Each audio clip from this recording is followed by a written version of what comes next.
மாமா, உங்களுக்கு ஒரு விஷயம் தெரியுமா? மித்ரா, நீயே மாமா கிட்ட சொல்லு. சரிங்க ஆண்டி. அங்கிள், நடக்க இருக்கிற குட்வில் அம்பாசிடர் எலெக்ஷன்ல ஆன்டி சார்பா என்னதான் கேண்டிடேட்டா நிக்க வைக்க போறாங்க. நான் குட்வில் அம்பாசிடரா ஆக போறேன்.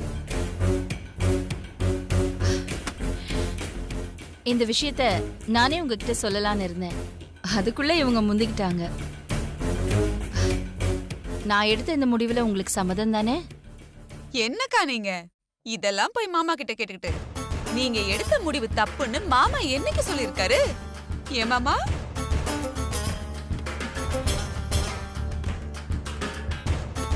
வா ஆதி. உங்ககிட்ட கொஞ்சம் பேசணுமா? என்ன விஷயம் ஆதி? நடக்க இருக்கிற இந்த குட்வில் அம்பாசிடர் எலெக்ஷன் விஷயமா நான் ஒரு முடிவு எடுத்திருக்கேம்மா. ஆதி, எலெக்ஷன் சம்பந்தமா அக்கா ஒரு முடிவு எடுத்திருக்காங்க. அது என்ன முடிவுன்னு உனக்கு தெரியாதுல்ல? வனஜா. சரிக்கா, நான் பேசல. நீங்களே என்னன்னு சொல்லுங்க. நீ என்ன முடிவு எடுத்திருக்க ஆதி? இந்த குட்வில் அம்பாசிடர் பதவிக்கு பார்வதி நிறுத்தலான்னு முடிவு பண்ணியிருக்கேம்மா.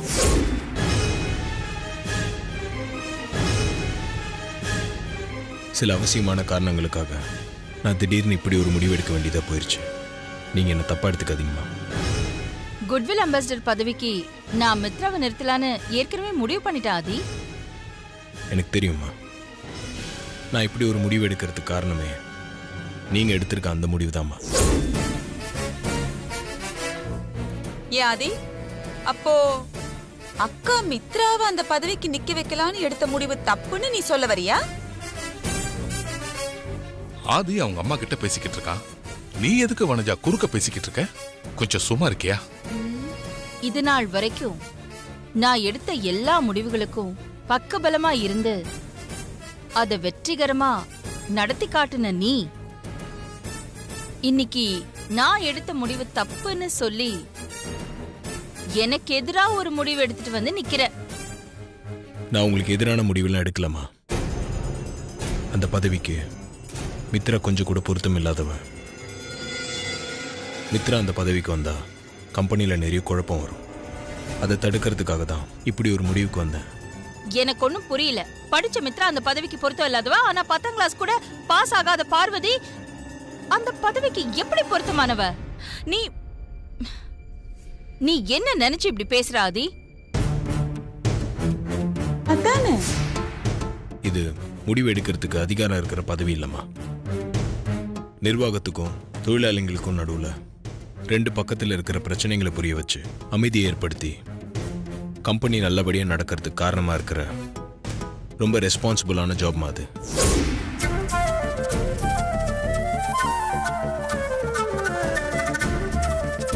இந்த பதவிக்கு படிப்பை விட நல்ல மனசும், எல்லாரும் நல்லா இருக்கணுன்ற நல்ல எண்ணமும், எல்லாரும் ஒத்துமையாக இருக்கணுன்ற நல்ல சிந்தனையும் தான் வேணுமா? பார்வதி பற்றி உங்களுக்கே நல்லா தெரியும். இதெல்லாம் பார்வதி கிட்ட அளவுக்கு அதிகமாகவே இருக்கு. என்னை பொறுத்தவரை பார்வதி தான் இந்த பதவிக்கு பொருத்தமான ஆள். இருக்கும். நான் சொன்ன தகுதி எதுவுமே இல்லாம வெறும் படிப்பு மட்டுமே தகுதியா வச்சிருக்க மித்ரா இந்த பதவிக்கு வந்தானா அது நமக்கு தான் ஆபத்தா போய் முடியும்.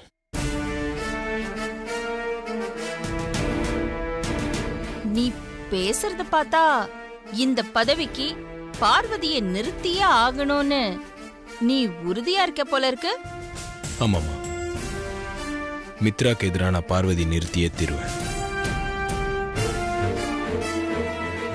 என்னோட அந்த முடிவில் இருந்து நான் பின்வாங்க மாட்டேமா.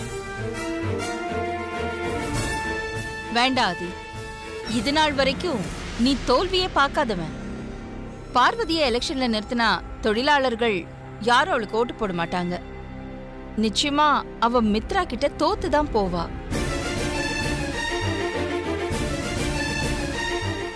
பார்வதி தோத்து போனா அது உன்னோட தோல்வி. நீ தோத்து போக கூடாது ஆதி. அதனால்தான் சொல்றேன், உன் முடிவை மாத்திக்கோ. தொழிலாளிகளோட ஓட்டு நிச்சயமா பார்வதி கிடைக்கும்ன்ற நம்பிக்கை எனக்கு இருக்குமா? நிச்சயமா பார்வதி ஜெயிப்பா. இந்த வெற்றி யாருக்குன்னு தொழிலாளிகளே முடிவு பண்ணிட்டோம். என்ன மன்னிச்சிருங்கம்மா.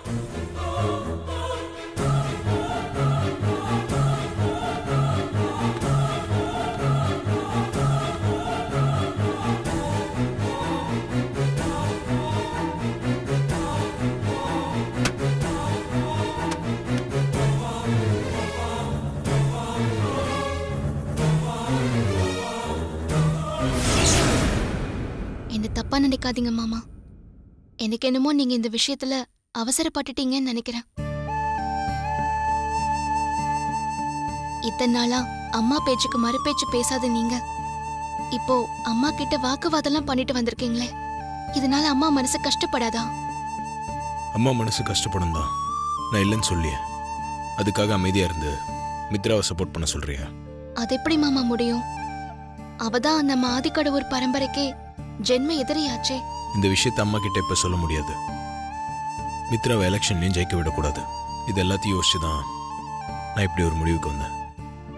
நான் அவசரப்பட்டு எந்த முடிவும் எடுக்கல. சாரி மாமா, நான் தான் கொஞ்சம் அவசரப்பட்டுட்டேன். வீட்டில் கிச்சன்லேயே இருக்கிற ஒன்று எப்படியாச்சும் ஆஃபீஸில் ஒரு நல்ல பொசிஷன் கொண்டு வரணும்னு நினச்சேன். அதுக்கு இப்போ ஒரு நல்ல வாய்ப்பு அமைஞ்சிருக்கு. அதை மிஸ் பண்ணிடக்கூடாதுன்னு பார்க்குறேன். நீங்க சொல்றதெல்லாம் சரிதான் மாமா. அம்மா மனசுல இடம் கிடைக்கும், அம்மா கிட்ட நல்ல பேர் வாங்கலாம். இத நீ பண்ணுன்னு சொன்னா ஏன் ஏதுன்னு கேள்வி கேட்காம நான் பண்ணுவேன். ஆனா இந்த எலெக்ஷன்ல நிக்கிறதுனால நான் அம்மாவோட கோவத்துக்கு தான் ஆளாவேன். நம்ம கல்யாண விஷயத்துல அம்மாவோட முடிவுக்காக காத்துட்டு இருக்கிற இந்த நேரத்துல இந்த எலெக்ஷன்ல நின்னு அம்மாவோட வெறுப்புக்கு ஆளாகணுமா மாமா? உன்னோட பயம் நியாயமானது தான். சமையல் வேலை மட்டும் செஞ்சுட்டு இருந்த உன்னை பிராண்ட் அம்பாசிடர் ஆக்கும்போது கூட அம்மாவுக்கு அது பிடிக்காம தான் இருந்துச்சு. அதுக்கப்புறம் அம்மா அதை ஏற்றுக்கலையா? நீ பிராண்ட் அம்பாசிடராக இருந்து கம்பெனிக்கு நல்ல பேர் சம்பாரிச்சு கொடுத்த மாதிரி இந்த கம்பெனி எலெக்ஷன்லையும் நீ ஜெயிச்சா அம்மா மனசுல நல்ல பேர் எடுக்கலாம். அம்மாக்கு எதிரா நின்னு ஜெயிச்சு அம்மா மனசுல எப்படி மாமா நல்ல பேர் வாங்க முடியும்? இந்த எலெக்ஷன்ல நீ நின்று ஜெயிச்சா கம்பெனி பிராண்ட் அம்பாசிடராக இருக்கிற நீ குட்வில் அம்பாசிடர் ஆயிடுவ. கம்பெனி ஒர்க்கர்ஸ்க்கும் மேனேஜ்மெண்ட்க்கும் ஒரு நல்ல பாலமாகும். ஒரு பெரிய ஸ்ட்ரென்த்தாக இருக்கிற முக்கியமான பதவி தான் இந்த குட்வில் அம்பாசிடர் போஸ்ட். ஆயிரக்கணக்கான ஒர்க்கர்ஸ் சார்பாக அவங்களோட பிரச்சனையெல்லாம் நீ அம்மா கிட்ட பேசலாம். மேனேஜ்மெண்ட் பிரச்சனைகளை அம்மா சார்பாக நீ ஒர்க்கர்ஸ் கிட்ட பேசலாம். இப்படி நீ ரெண்டு பேருக்கும் நடுவில் நல்ல விதமாக செயல்படும் போது அம்மா மனசில் நிச்சயமாக உனக்கு நல்ல பேர் கிடைக்கும். இன்னும் சொல்லப்போனால் உன்னை பற்றி அம்மா மனசில் இருக்கிற அந்த சமையல்காரி இமேஜ் காணாமல் போயிடும். நம்ம காதல் அம்மா ஏற்றுக்கிறதுக்கு இந்த போஸ்ட் நிச்சயமாக நம்மளுக்கு ஹெல்ப் பண்ணும். நீங்க சொல்றதெல்லாம் எனக்கு நல்லா புரியுது மாமா. இருந்தாலும் அம்மாவை எதிர்த்து நிக்கணுமா? நீ ஒரு விஷயத்தை நல்லா புரிஞ்சுக்க. நம்ம அம்மாவை எதிர்த்து நிற்கல. அம்மா நம்ம எதிரியும் இல்லை. மித்ரா தான் நம்ம எதிரி. நீ மித்ராவை தான் எதிர்த்து நிற்க போற. இது கூட மித்ரா பற்றின உண்மையை நம்ம அம்மா கிட்ட சொல்ல முடியாத சூழ்நிலையில் இருக்கிறதுனால தான். மித்ரா பற்றின உண்மையெல்லாம் அம்மாவுக்கு தெரிய வரும்போது அம்மாவுக்கு நம்ம மேலே இருக்கிற வருத்தம் காணாமல் போயிடும். நீ எதை பற்றியும் யாரை பற்றியும் கவலைப்படாம நடக்க போகிற இந்த கம்பெனி எலெக்ஷனில் நிற்கிற. சரிங்க மாமா, நீங்க சொல்றதுனால நான் எலெக்ஷன்ல நிக்கிறேன். என் மேல உங்களுக்கு எந்த கோவமும் இல்லையே? அதெல்லாம் ஒன்றும் இல்லை. சரி, நான் கிளம்புறேன்.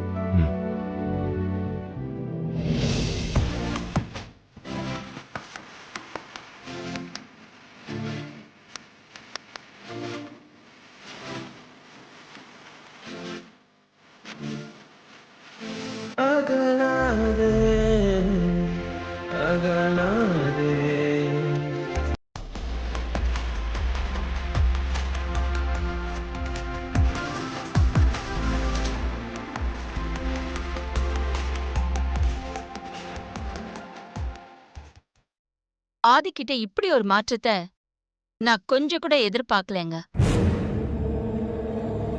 என் வார்த்தைக்கு ஒரு மறு வார்த்தை கூட பேசாத ஆதி இன்னைக்கு என் எதிர நின்னு பேசுறான். ஏன் வேட்பாளரை எதிர்த்து இன்னொரு வேட்பாளரை நிக்க வைக்கிறான்? ஏன் ஆதியா எனக்கு எதிரா இப்படி எல்லாம் பண்றான்? என்னால நம்பவே முடியலங்க. உன் பேச்சுக்கு மறு வார்த்தை பேசாத ஆதி உனக்கு எதிரா இப்படிலாம் நடந்துக்கிறான்னா நிச்சயமா அதுக்கு ஏதாவது காரணம் இருக்கும் அகிலா. அதுவும் நிச்சயமா உன் நல்லதுக்காக தான் இருக்கும். என்னங்க நீங்க என்ன பேசுறீங்க? இத்தனை நாள் நான் கிழிச்ச கோட்டை கூட தாண்டாம இருந்த என் மகன் இன்னைக்கு கோட்டை தாண்டது மட்டும் இல்லாம எதிர்க்கவும் செய்யறானேன்னு நான் வேதனைப்பட்டு இருக்கேன். நீங்க என்னடான்னா எல்லாம் என்னோட நல்லதுக்காக தான் சொல்லிட்டு இருக்கீங்க. அப்படி இல்ல அகிலா, நான் என்ன அர்த்தத்துல அப்படி சொன்னேன்னா. நீங்க எதுவும் சொல்ல வேண்டாம். பார்வதிய முன்னிறுத்தி பார்வதி மேல ஆதி இவ்ளோ அக்கறை எடுத்துக்க என்ன காரணம்? மித்ராவை எதிர்த்து வேட்பாளரை நிறுத்தினா அது என்னையே எதிர்க்கிற மாதிரின்னு தெரிஞ்சும் பார்வதியை நிறுத்துறேன், ஜெயிக்க வைக்கிறேன்னு ஆதி சொல்றான்னா பார்வதி மேல ஆதிக்கு என்ன அப்படி ஒரு அக்கறை? என்ன அகிலா இப்படி கேக்குற? பார்வதிய ஆதி முன்னிறுத்துறது ஒன்னும் புதுசு இல்லையே. சமையல் கட்டுல வேலை பார்த்துட்டு இருந்த பார்வதிய பிராண்ட் அம்பாசிடர் ஆக்குனது ஆதி தானே? ஒரு நிமிஷம். பார்வதி பிராண்ட் அம்பாசிடர் ஆகிறதுக்கும் குட்வில் அம்பாசிடர் ஆகிறதுக்கும் நிறைய வித்தியாசம் இருக்குங்க. இப்ப நான் பார்வதிக்கு எதிரா பேசுறதுனால எனக்கு பார்வதி மேல அக்கறை இல்லைன்னு அர்த்தம் இல்ல. எப்பவும் பார்வதி மேல எனக்கு தனிப்பட்ட அக்கறை உண்டு. ஆனா ஆதி இப்ப நடந்துக்கிறதெல்லாம் பார்த்தா என்ன விட அவனுக்கு பார்வதி மேல அதிக அக்கறை இருக்கிற மாதிரி தெரியுதுங்க. ஆஹா, கிணறு வெட்ட பூதம் கிளம்பின கதையாயிடும் போல இருக்கே. எலெக்ஷன் மேட்டர்ல நூல் புடிச்ச அகிலா கல்யாண மேட்டர்ல வந்து நின்னா என்ன பண்றது? கிச்சன்ல இருந்த பார்வதிய பிராண்ட் அம்பாசிடர்னு அடுத்த லெவலுக்கு கொண்டு போன ஆதி இப்போ குட்வில் அம்பாசிடர்னு இன்னும் அடுத்த லெவலுக்கு கொண்டு போக ஆசைப்படுறான்னா இத சாதாரணமா எடுத்துக்க முடியலங்க. பார்வதி விஷயத்துல ஆதி இப்படி ஸ்பெஷல் கேர் எடுத்துக்கிறதுக்கு என்ன காரணம்? பார்வதி மேல ஆதிக்கு என்ன அப்படி ஒரு தனிப்பட்ட அக்கறை? எனக்கு என்னமோ நீ சொல்ற மாதிரி ஆதி பார்வதி மேல ஸ்பெஷல் கேர் எடுத்துக்கிற மாதிரி தெரியல அகிலா. என்னங்க பேசுறீங்க? பார்வதிய ஜெயிக்க வச்சு காட்டுறேன்னு என்கிட்டயே ஆதி சவால் விட்டுருக்கான். பார்வதி மேல ஸ்பெஷல் கேர் இல்லாம ஆதி என்கிட்ட அப்படி சவால் விடுவானா? நான் ஆதி கிட்டயே கேட்டிருப்பேன், என்ன விட உனக்கு பார்வதி பெருசா போயிட்டாளா? நீ எதுக்காக பார்வதி மேல இவ்ளோ ஸ்பெஷல் கேர் எடுத்துக்கிறேன்னு கேட்டிருப்பேன். ஆனா நான் கேட்டு ஆமா பார்வதி எனக்கு ஸ்பெஷல் தான்னு அவன் என் முகத்துக்கு நேரா சொல்லிட்டான்னா அதை என்னால தாங்கிக்க முடியாதுங்க. அதனாலதான் நான் அதுகிட்ட மேற்கொண்டு எதுவும் பேசல. நீ கவலைப்படாத அகிலா. இப்போ ஆதி உனக்கு எதிரா இருக்கிற மாதிரி தான் தோணும். ஆனா ஆதி என்னைக்கும் உன்னோட ஆதியா தான் இருப்பான். நான் அன்னைக்கு சொன்ன மாதிரி இன்னைக்கு தப்புன்னு தோன்றது நாளைக்கு சரின்னு தோணும்.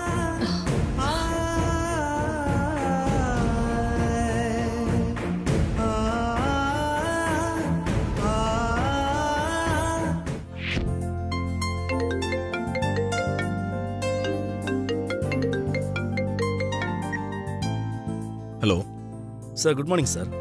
நான் டாக்டர் பிரகாஷ் பேசுகிறேன். Morning doctor. என்ன காலையிலே கால் பண்ணிருக்கீங்க? தீபக் எப்படி இருக்கான்? Fine sir. உண்மையாகவே இன்னைக்கு நமக்கு குட் மார்னிங் தான் சார். அதை சொல்கிறதுக்காக தான் கால் பண்ணேன். என்னன்னு சொல்லுங்க. இத்தனை நாள் ட்ரீட்மெண்ட் பண்ணதுக்கு இன்னைக்கு தான் பலன் கிடைச்சிருக்கு.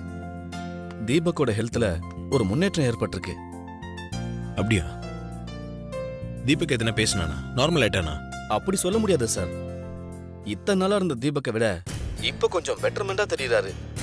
தன்னையே யாருன்னு தெரியாம வெறிச்சு வெறிச்சு பார்த்துட்டு இருந்த தீபக் இப்போ ஓரளவுக்கு எங்களையெல்லாம் ஃப்ரெண்ட்லியா பார்த்து ரியாக்ட் பண்றாரு. உங்களை பார்த்தா இன்னும் கொஞ்சம் அவர்கிட்ட பெட்டர்மெண்ட் கிடைக்கும்னு நினைக்கிறேன் சார். கொஞ்சம் ஹாஸ்பிட்டல் வரைக்கும் வர முடியுமா? என்ன டாக்டர் இப்படி கேட்டீங்க? தீபக்கோட ஹெல்த்தில் எப்போ முன்னேற்றம் வரும், அவன் எப்போ நார்மல் ஆவான்னு ஒவ்வொரு நிமிஷமும் நான் இங்கே எதிர்பார்த்துட்டு தான் இருக்கேன். இவ்வளோ இம்பார்ட்டன்ட் விஷயத்த சொல்கிறீங்க, நான் வராமல் இருப்பேனா? நான் உடனே வரேன் டாக்டர். ஓகே சார், நீங்க புறப்பட்டு வாங்க, நான் வெயிட் பண்றேன். தேங்க்யூ.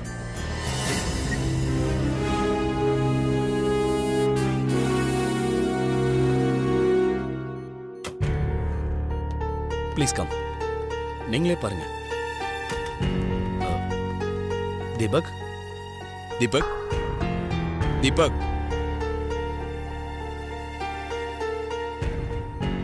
என்ன உனக்கு தெரியுதா? தீபக், நீ எங்க இருக்குன்னு தெரியுதா?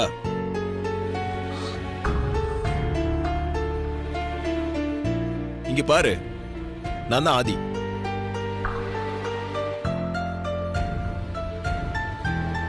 நடந்தது எதுவுமே உனக்கு ஞாபகத்துக்கு வரலையா? நந்தினி பத்தின ஆதாரம் எதுவும் இருக்குன்னு சொன்னியே, அது எங்க இருக்கு? அது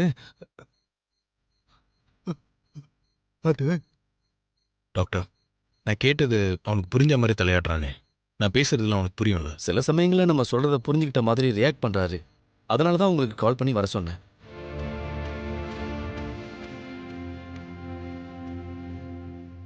நந்தினி, மித்ரா, இவங்களை பத்தின ஆதாரம்லாம் இருக்குன்னு சொன்னீடா, எங்க இருக்கு?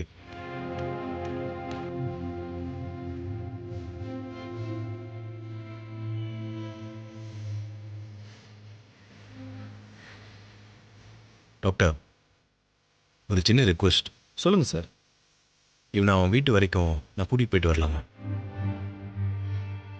அவன் வீட்டுக்கு அவனை கூட்டிட்டு போனா அவனுக்கு பழைய ஞாபகம்லாம் வரும்ல? நல்லா பழகிய இடம், மனிதர்கள், இது கூட அவர் ஞாபகத்தை திருப்பி கொண்டு வரும். நீங்க ட்ரை பண்ணுங்க. Okay, thank you doctor. தீபக், நம்ம வீட்டுக்கு போலாமா?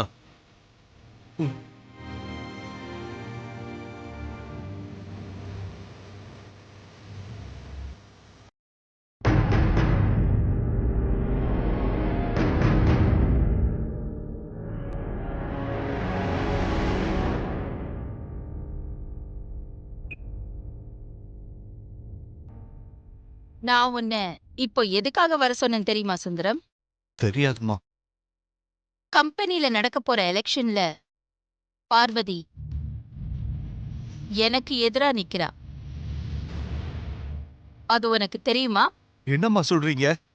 பார்வதி உங்களை எதிர்த்து நிக்கிறாளா? இது அந்த ஆண்டவனுக்கே அடுக்காது. இந்த விஷயம் சத்தியமா எனக்கு தெரியாதும்மா. நீ டென்ஷன் ஆகாத சுந்தரம். உனக்கு தெரிஞ்சா கண்டிப்பா நீ இதுக்கு சம்மதிக்க மாட்டேன்னு எனக்கு நல்லாவே தெரியும். பார்வதிக்கு ஏன் புத்தி இப்படி போச்சு? எதுக்காக அவ இப்படி எல்லாம் நடந்துக்கிறான்னு புரியலையேம்மா. பார்வதி ஆதியோட பேச்சை கேட்டுதான் இப்படி எல்லாம் நடந்துட்டு இருக்கா சுந்தரம்.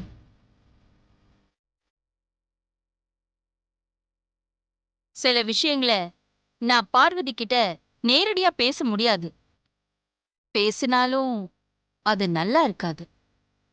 அதனாலதான் உன்கிட்ட பேசலான்னு உன்னை வர சொன்னேன். இப்போ நான் என்னம்மா செய்யணும் சொல்லுங்க, நான் அப்படியே செய்யறேன். நான் பார்வதிக்கு தீவிரமா மாப்பிள்ளை பார்த்துட்டு இருக்கிற விஷயம் உனக்கே நல்லா தெரியும். பார்வதிக்கு பொருத்தமா நல்ல மாப்பிள்ளையா பார்த்து பார்வதிக்கு கல்யாணத்தை சிறப்பா செஞ்சு அவளை இங்கிருந்து புருஷ வீட்டுக்கு அனுப்பி வைக்கணும்னு நான் நினைக்கிறேன். ஆனா ஆதி பேச்சை கேட்டுக்கிட்டு பார்வதி தேர்தல் பதவின்னு தேவையில்லாத விஷயங்கள்ல கவனம் செலுத்திக்கிட்டு இருக்கா.